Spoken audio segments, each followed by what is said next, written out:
Hey everyone, welcome back to Newfound Happy Hour. This is a podcast where we talk about Newfoundland culture and people here and social life and people doing cool things or having cool experiences. And I actually just passed the 1-year anniversary of starting this podcast. I don't know where that year went. Time is going too fast. But if you have been listening the whole time, that is great and impressive. And if this is your first time listening, welcome. Today we're going to be talking about the long trip that I just did. I'm not going to lie, I was kind of putting this off for a while because life was so busy the second I got back. And I've been back for a full month, a little bit more than a month. And so I did this episode, we recorded it a couple weeks ago, and it has just been so busy. But now that I'm back into it, I am fully back into it. And I actually have another episode coming out really soon because we talked, like most of my episodes, we talk for a long time and it ends up going longer than I thought. But I can usually cut it down to be under an hour. And this one, I just couldn't.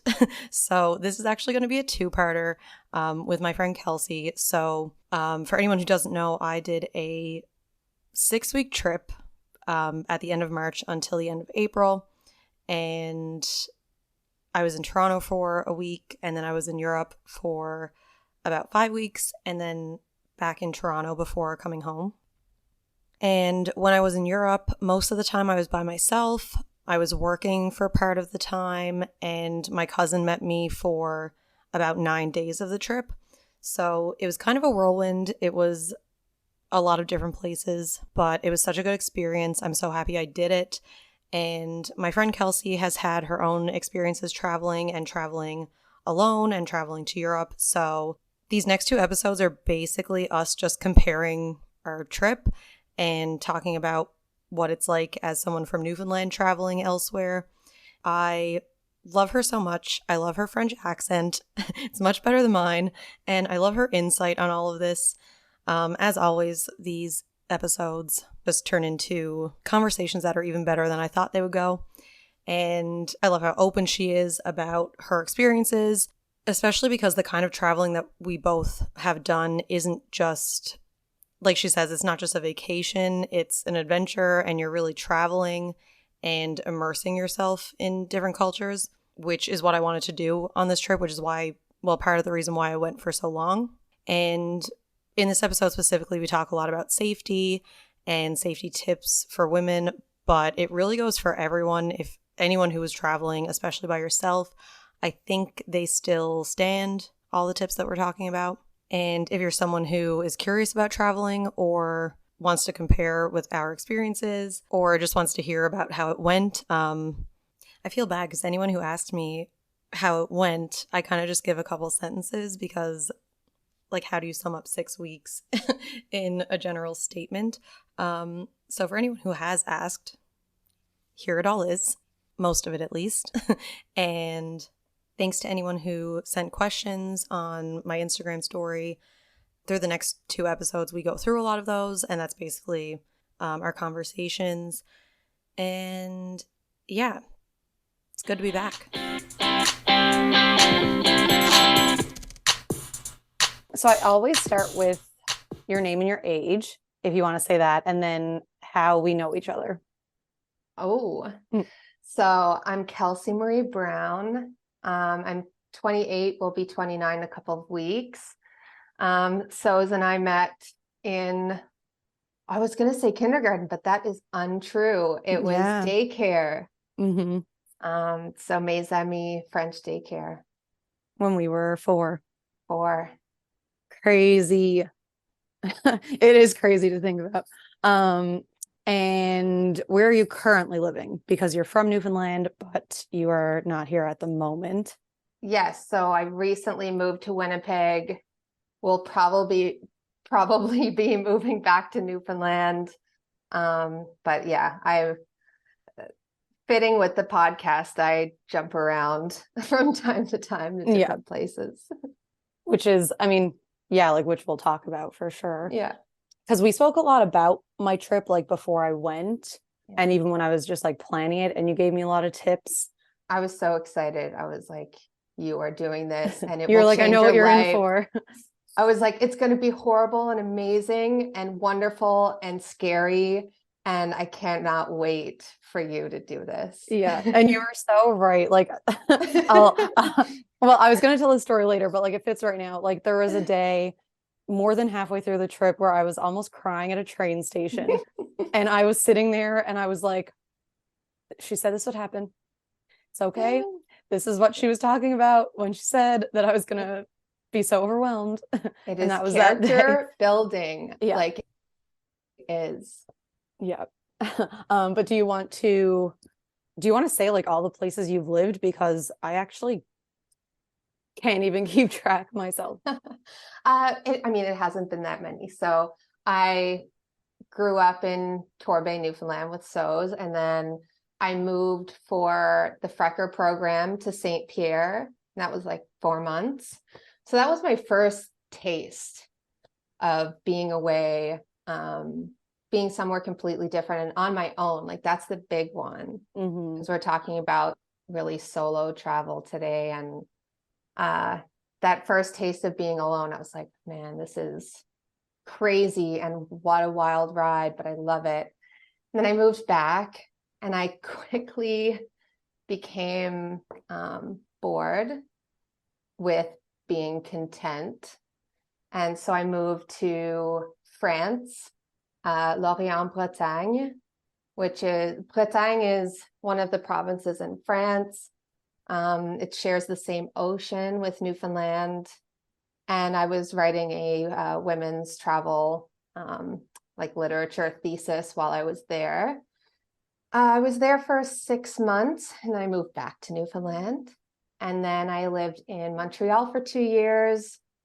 Maybe like a year after that, I moved to Montreal, loved it, moved back to Newfoundland, and now I live in Winnipeg. Right. So yeah, a lot of time in French speaking places. Yeah. And Which even Winnipeg is oh really? more francophone than I realized, I didn't because know they that. have the Métis population, which is a combination of Native and French, which my partner Derek, some of his heritage is Métis, his mother's side. And Okay. there's a lot more French schools here. Just you hear more French when you're out and about. So French just seems to follow me or I follow it wherever I Yeah. go. Yeah. And you said, because I didn't realize that's what you were writing your thesis on when you were in France, but you said that someone you were studying with said something about traveling to you, just about Study. like all the ups and downs. I was going through our messages earlier. Odette Dupuy-Gado. I guess you didn't tell me your name when you said So, it. yeah, so Odette Dupuy-Gado is the person I was writing my thesis on. Oh, okay. She is no longer with us, I don't believe, but she was from that province.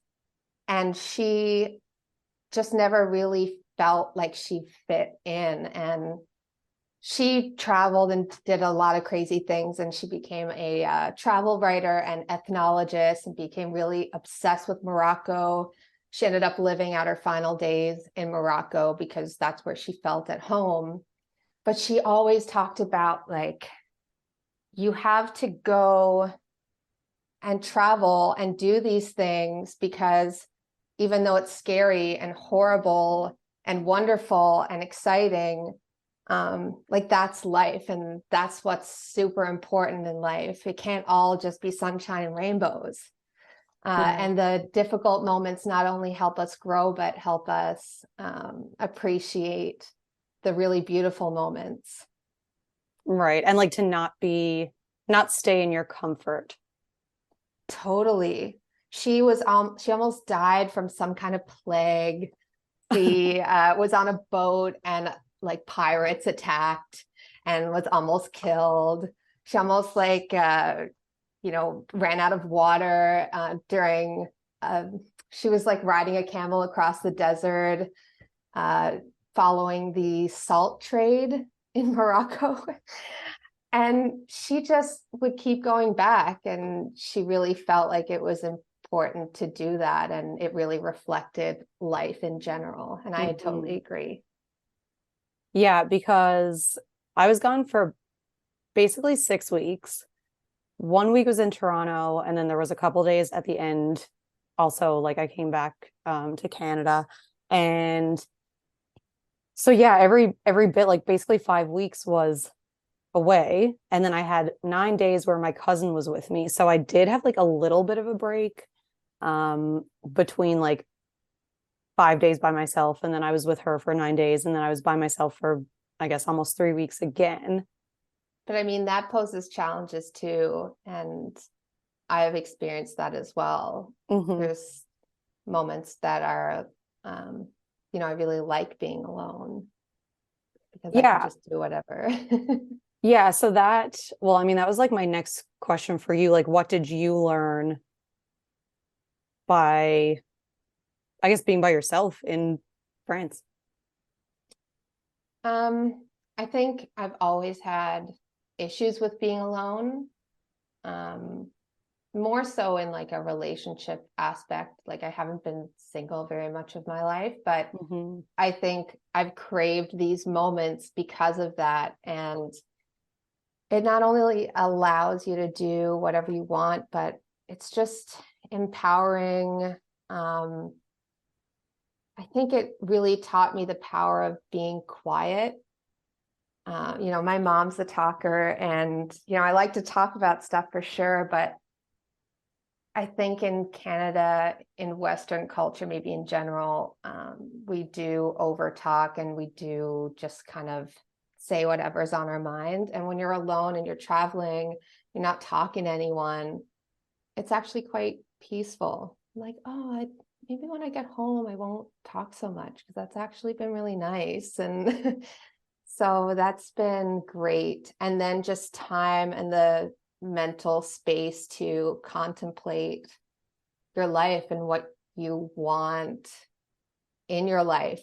Like this past trip in October, when I spent a month away, I came to the conclusion that I didn't want to spend a month away from my partner, that I was going to follow him, even though financially it probably didn't make as much sense.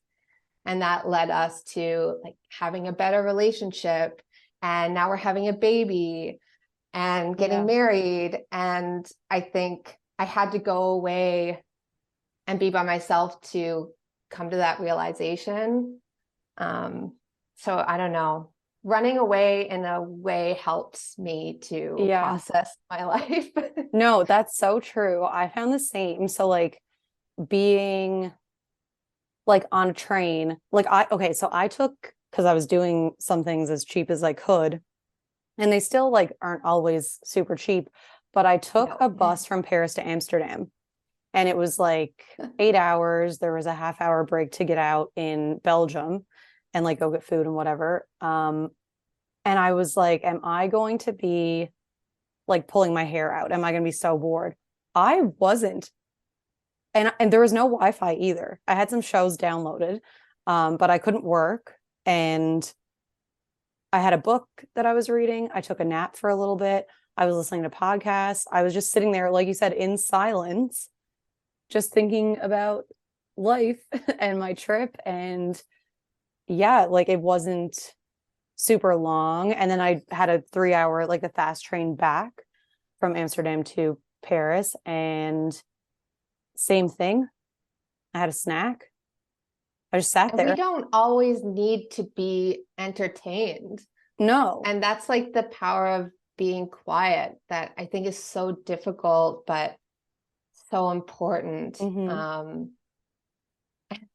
Talking about Paris to Amsterdam, I cannot not tell this because when I went, I was with a friend, not really a friend at the time, she's a friend now, but at the time we'd really just met.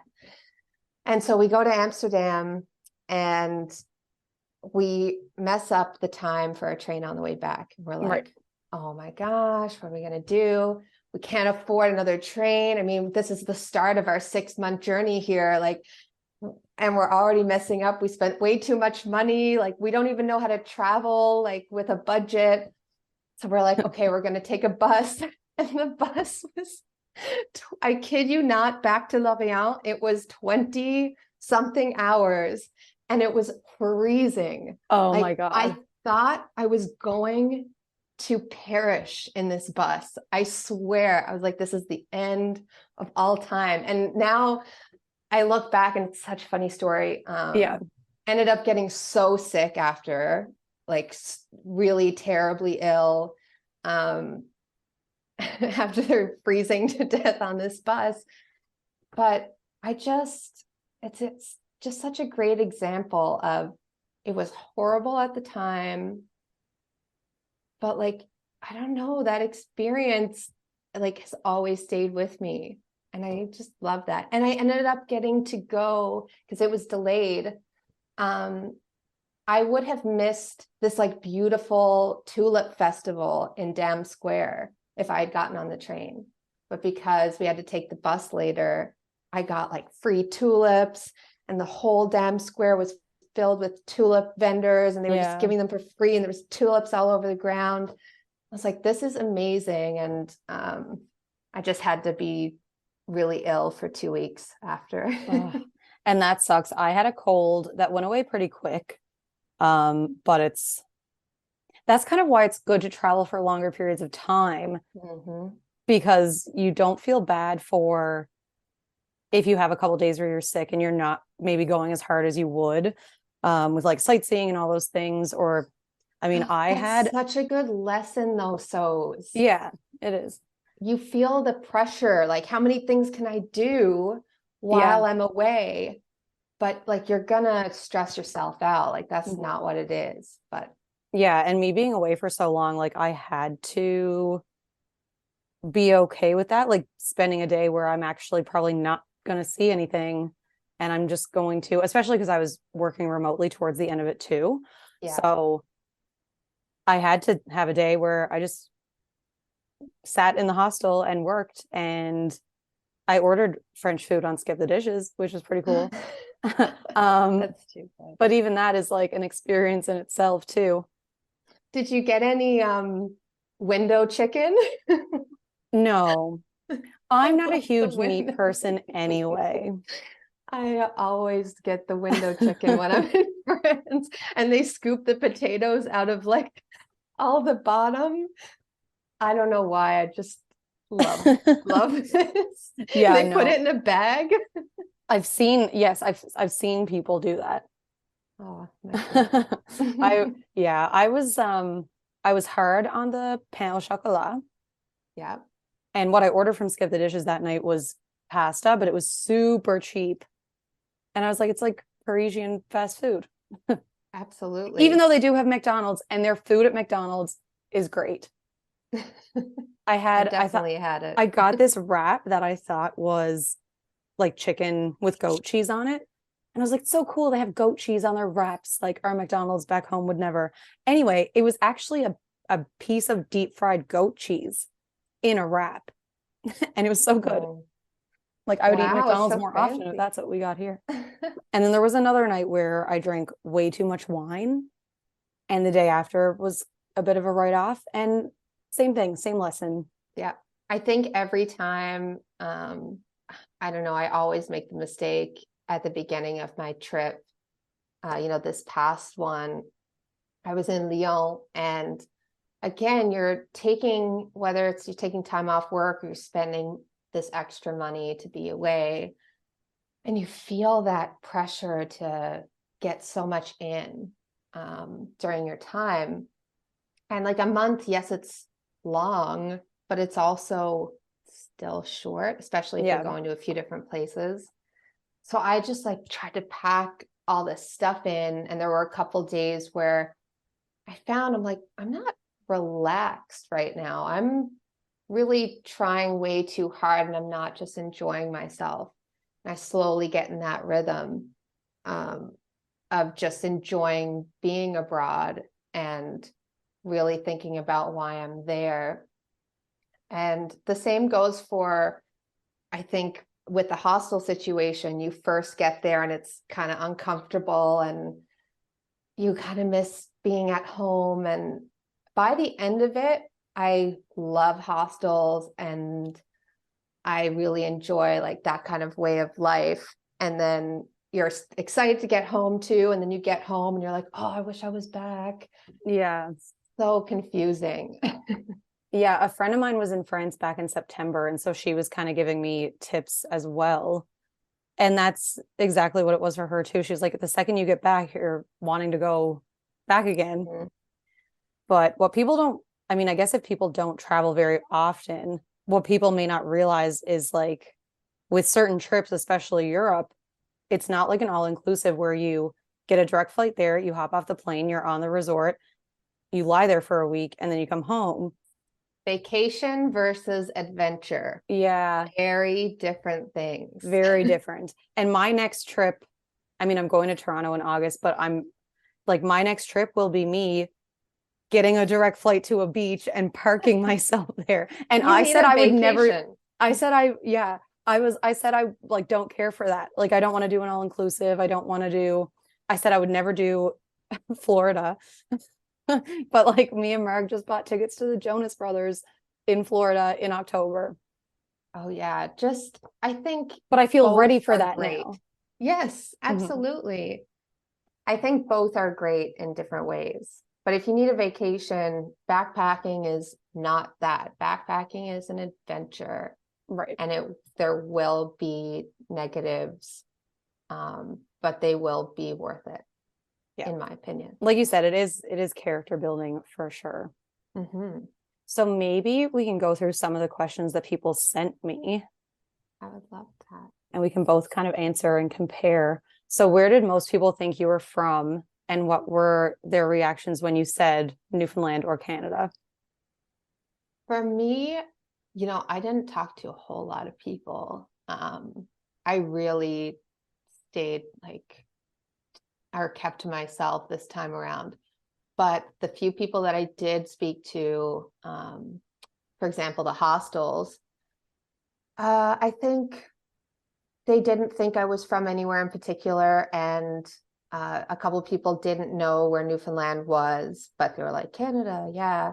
And then I really hit it off with this guy from New Zealand, or no, was it Australia or New Zealand? I think it was Australia. And yeah, so many similarities there, which I thought was cool. And they knew about Newfoundland and they were actually on their way to Canada. Okay. So, and then as for like the French people I spoke with, I got by pretty well with my French, and I did not have really any issues this time around, which made me feel good. Maybe after being in Quebec, I did have one person who thought I was from Quebec because my French changed a little bit, tabarnak, like it got a little more Quebecois. So I loved that. I was like, please think that I'm from Quebec. It's so funny because the French in different parts of Canada is different. And then you go to Paris and it's different. And then it's all different than what we learned in school in some ways. But yeah, I was surprised by how well I got along too, because I only speak French at work really. And my job right now, it's not that often. A lot of it's just over email and chat. So it's not the same as speaking it. Were you doing that with Johnson? Were you doing bilingual there? With Johnson, I was on the phone. Mm-hmm. So I was speaking to a lot of people, but it was about insurance. So hard. Yes, it was. And it true. But when you think about it, I wasn't having normal French conversation. Yeah. In a couple places I've been to, and it comes out in the weirdest time, because I remember I was flying home, and it might have been even before I worked at Johnson. I don't remember when it was, but I had to fly through Montreal, and I was just completely in my head, and someone asked me a question in French and I answered, and then I gave the person my boarding pass, and she said like, "Oh, have a good flight." And I said merci, and then I was walking onto the plane and I was like, I just said things in French without even realizing I was speaking French and without even thinking about it. And like that kind of happened on this trip too, where I forget that I can speak. It's like imposter syndrome. Totally. Yeah. But I am fully bilingual. I just think that I'm not sometimes, I guess. Totally. That makes sense to me. Yeah. But no one assumed where I was from because of my French or anything. I think just speaking English, because there was a lot of people from the UK in all the Yeah. places I went to, in all the hostels. But no one really thought that I was from a specific place. But when I said I was from Canada and not the States, everyone was like, oh, like a little bit 100%. relieved. I know. It's so funny when you get that. And oh, I know lots of great people in the States. So I'm like, Yes. there's such good people there. But yeah, a lot of people really do like Canadians. Yeah. I've come Yeah. to A lot of French learn. people are like, oh, Canada, Quebec. Oh, And like, not yeah. Quebec, but yeah. Cheap places to eat and drink, someone asked me. And obviously, if you're in the center city of a place, I was basically in Paris most of the time that I was away. But one thing that I learned that I didn't really think about is you can make a great meal just by getting stuff from the grocery store. Like if you're staying, especially if you're staying in an Airbnb, and a lot of hostels do have kitchens and stuff like that. Oh, that's a great way actually to meet people. Like that's would definitely be one of my tips. I met a friend that I'm still really good friends with now because I was watching anime after I had like made lunch, and he was like, "Oh, you like anime?" And I was like, "Yes, let's talk about it." But just going to the grocery store and going into the communal kitchen and cooking with other people, it is a really cool way to talk to people. I enjoyed that. Yeah, and things are cheaper, but it's also good quality food. So like me and my cousin, when we were in Nice, we bought stuff for charcuterie, and it's like really good cheese and really good meats, and like it was fantastic. And you have your fresh baguette with it. So you can definitely save money that way. And then finding like cafes outside of the main parts of the city. I don't know if you have any other advice on that. I think, I was super on a budget. Like I didn't really have a budget to go, if I'm honest. Yeah. It was like, I have zero money, but goodbye, here I go.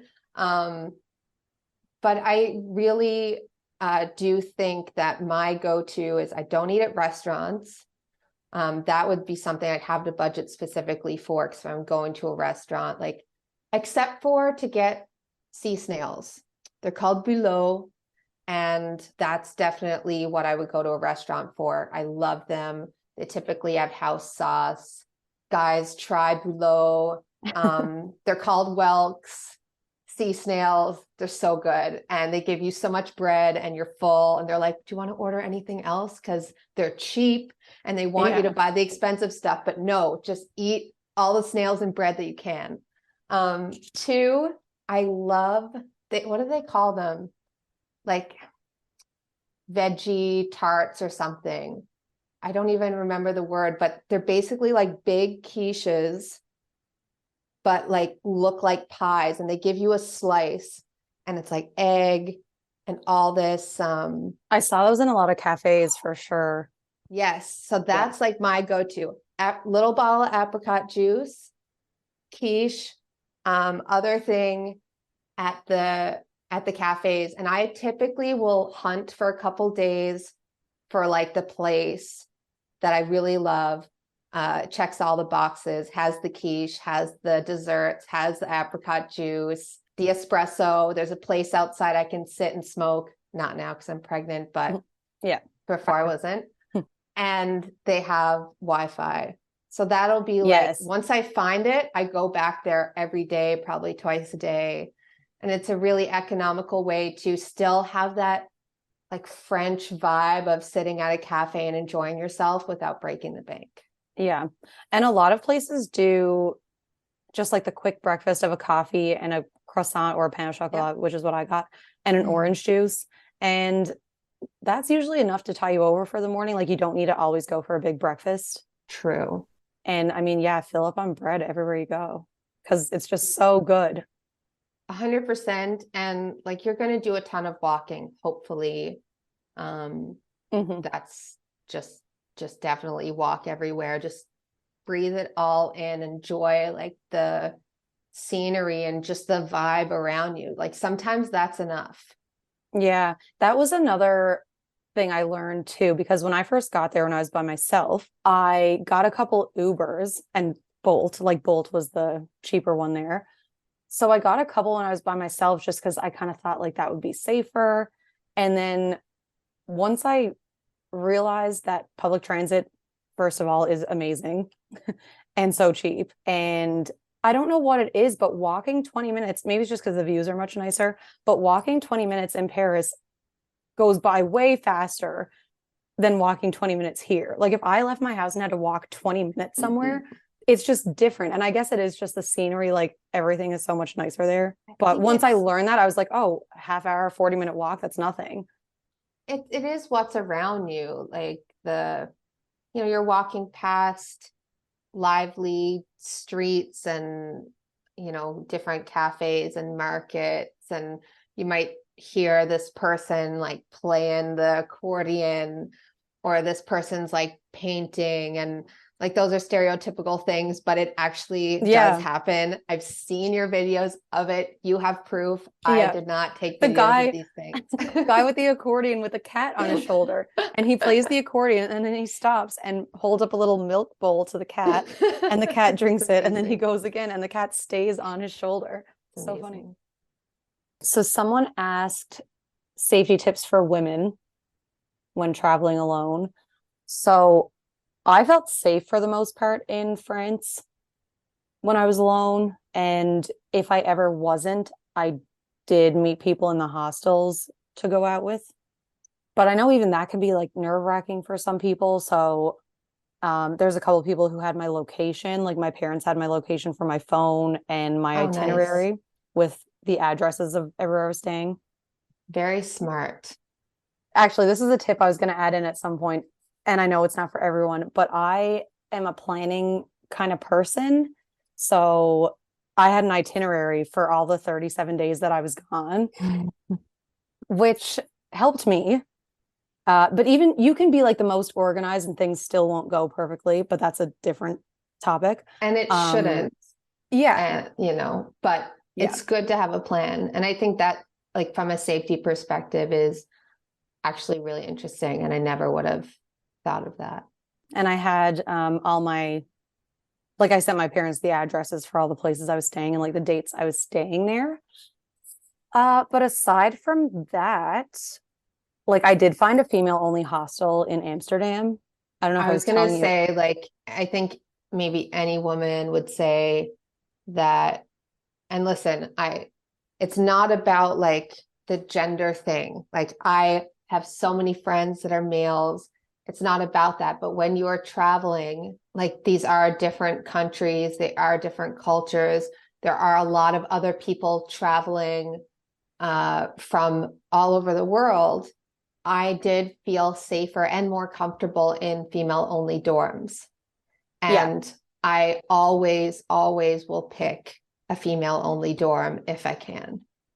Yeah, me too. And that's what I did in the hostels that I stayed in was female only dorms, but the hostel itself had men and women. For sure. The hostel itself. Yeah. Yeah. But the one I stayed in Amsterdam. So it was more last minute that I booked that because I wasn't sure if I wanted to go or how long I wanted to go for or when I wanted to go.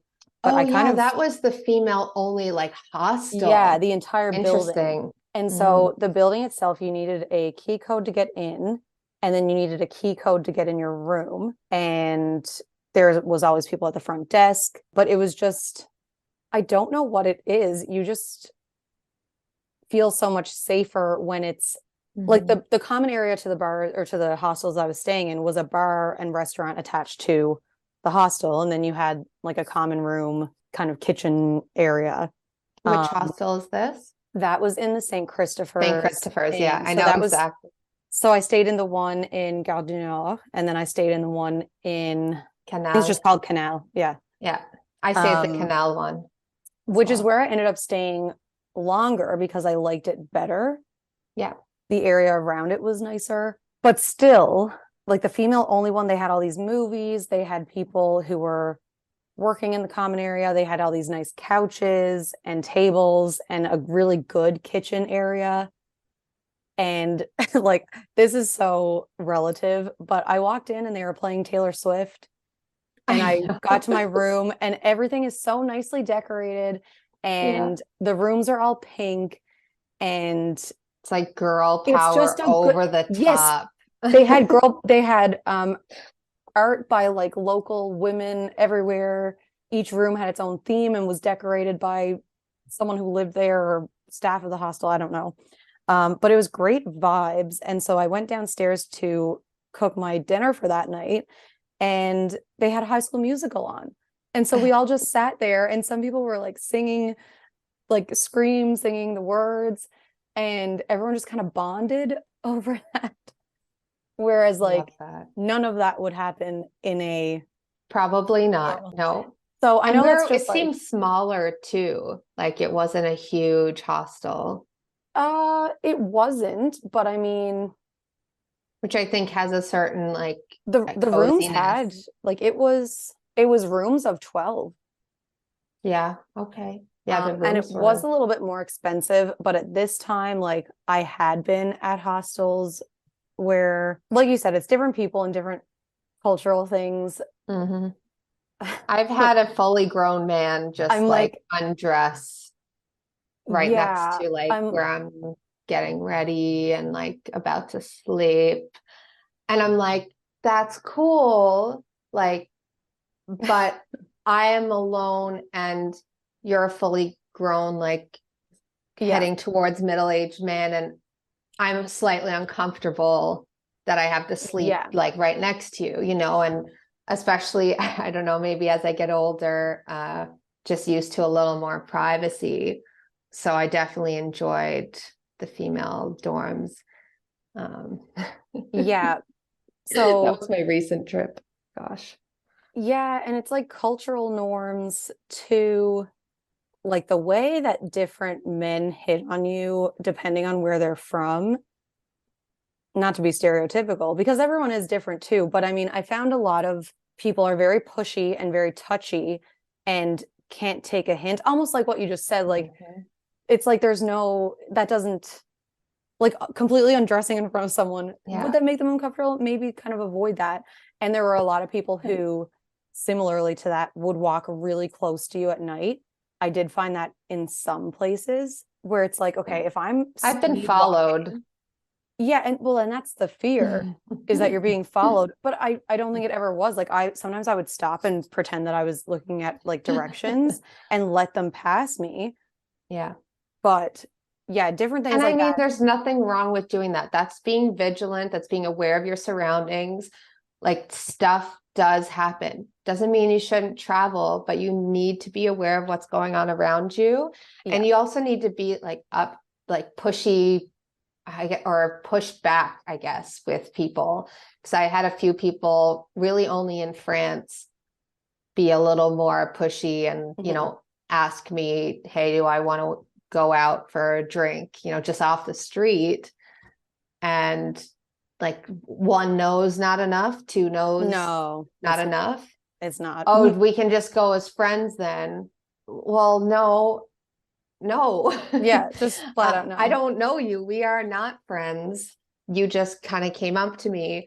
But I've also had, I don't know what your experience was like in the south of France. I didn't really spend any time there. But when I was in Grenoble, which is like an hour away from Lyon, there was a guy who actually asked like, hey, can I pay you for a cigarette? I'm trying to not smoke. I was like, I have been there a million times. Yes.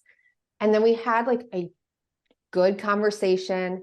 He never hit on me, like never made me feel uncomfortable. We were like super far apart, just chilling by the river.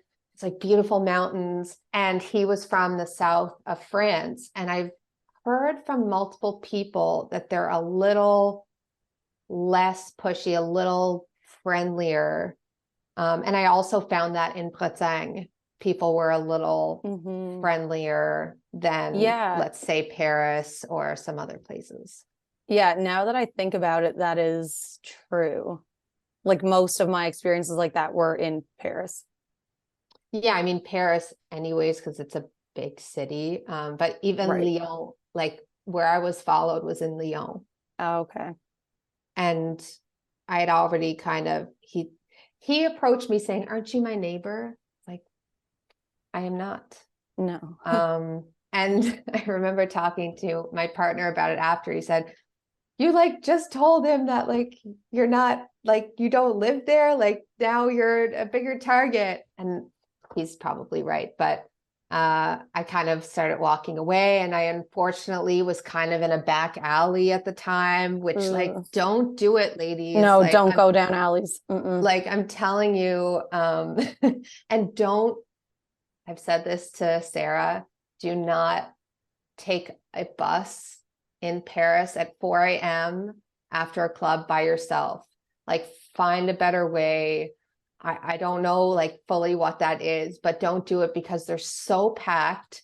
You're like squished in like sardines, and there are really drunk, scary people on them. And you're alone and you're vulnerable being a woman, outside of your country. So that's like my tip number one that I learned by doing the wrong thing.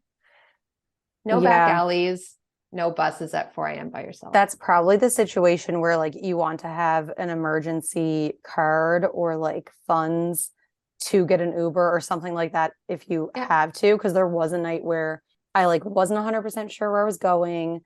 I thought I could walk there, but it was late at night and I was by myself, and I was like, I'm just calling the Uber because I just did not want to risk it. So I think things like that, like you said, just being aware of your surroundings. I hope my voice popped in your head saying, don't like remember when I was on a bus at 4 a.m. and I was really scared. Like I just remember thinking like Uber, I'm doing it. Like you were just smart. Yeah. Yeah. So like, were you going out with people you met at the hostel? Yeah. So I met a few girls from the UK. So we didn't really go out. We went to the Eiffel Tower one night, and then we basically just stayed at the hostels with each other and had a couple drinks. And yeah, so I did meet people in the hostels, which was good because you're all staying at the same place and you can kind of stay in the hostel, which is nice when they have the restaurant or bar attached because you can just go there for a couple drinks. You go right upstairs to your room, which is good. But something else that like kind of ties into safety, and I know this isn't possible everywhere, but for me, I did know of a family friend who lived there. And then my friend who had been there back in September, she had made a couple friends. So there was a day that I kind of wanted to go explore and like take pictures. And I asked her if she wanted to go with me, and she did. And she got like all my pictures of the Eiffel Tower were taken by her. Me and the Eiffel Tower, I should say. So that was good because like I already knew who she was more so. And then like obviously the family friend, like that was kind of, it's just like a safety, right? So if you're in anywhere where you know someone, even if it's like a distant friend or something like that, I would say like don't be afraid to reach out to someone. Definitely. Even just to have like a bit of company. And then my last night there, I really wanted to go out, but I didn't want to go out alone because I was kind of sick of being alone at that point. And so my friend had another friend of friend, and she was like, oh, it's your last night. Like, I'm going out anyway. Come out with me and my friend. And we had a great night. And you just feel a little bit safer that way. Of course. No, definitely. I did a lot more stuff on my own this time. And like, this was a different experience for me as well, because I wasn't drinking. Right.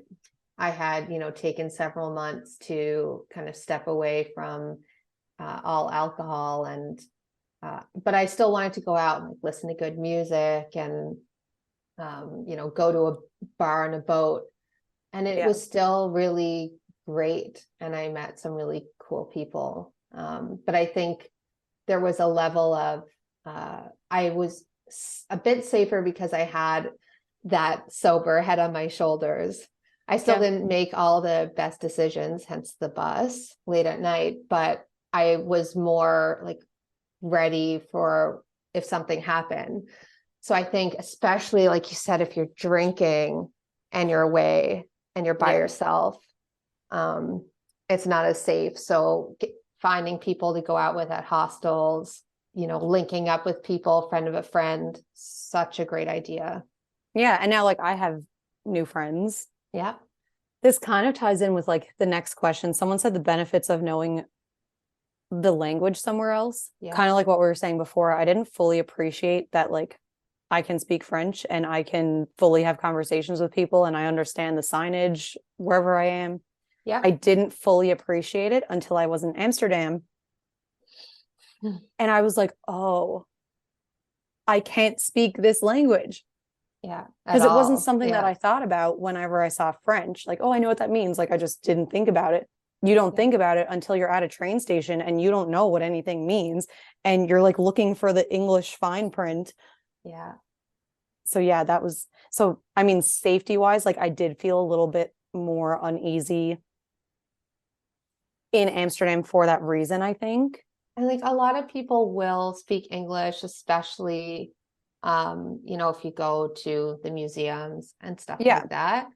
But I agree with you. And I also think, like, if I were to go somewhere again, like I've been considering, my partner and I have been considering going to Japan, after the little one's a little bit older, and spending a few weeks in Japan. Yeah.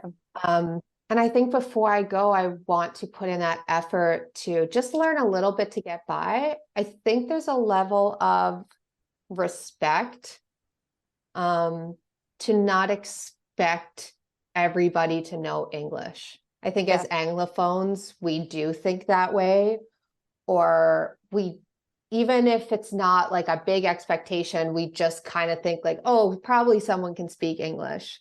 It's like, well, maybe you could put in the effort to learn something. Now that's not always going to be possible. You're just going to go to Portugal for a weekend or whatever. Right. I wasn't going to know any Dutch or anything like that for those 3 days. But I think if you're planning something in advance, like I fully should have looked into it more. And like, even just to understand, like I said, basic signs and things like that.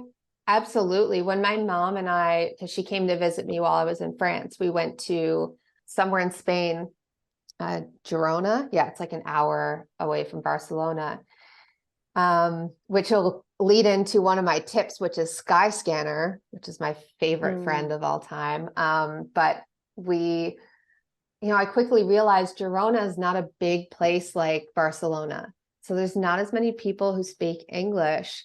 So I learned like how to order a beer for us. And other than that, like we were kind of quiet with most of the people. And that was when it clued into me that, I shouldn't have that expectation that people know English everywhere. So I think it's a good idea if you visit somewhere to put in the time to learn some basic stuff, have some stuff on your phone. Like you said, the signage, it can be helpful, and also like safety wise, like where's this saying I should go, and how lost am I? What if you're somewhere smaller and no one speaks English? Like, what are you going to do then? Like, have a little bit of a plan. Yeah, for sure. And you take that for granted as a French speaker going to France. Yeah, because even just the conversations people were having around me were mostly French or English. Mm-hmm. You hear like a bit of other things, but for the most part, it was a lot of English, like British people, and then like a lot of French, which I didn't realize I understood. It sounds so silly, but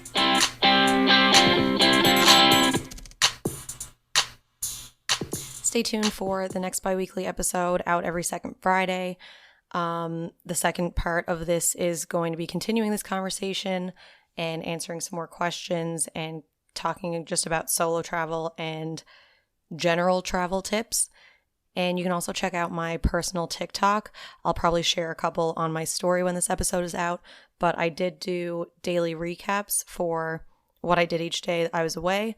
I'm only halfway through because there's a lot of footage that I have to get through, but yeah, you can check those out too if you're interested.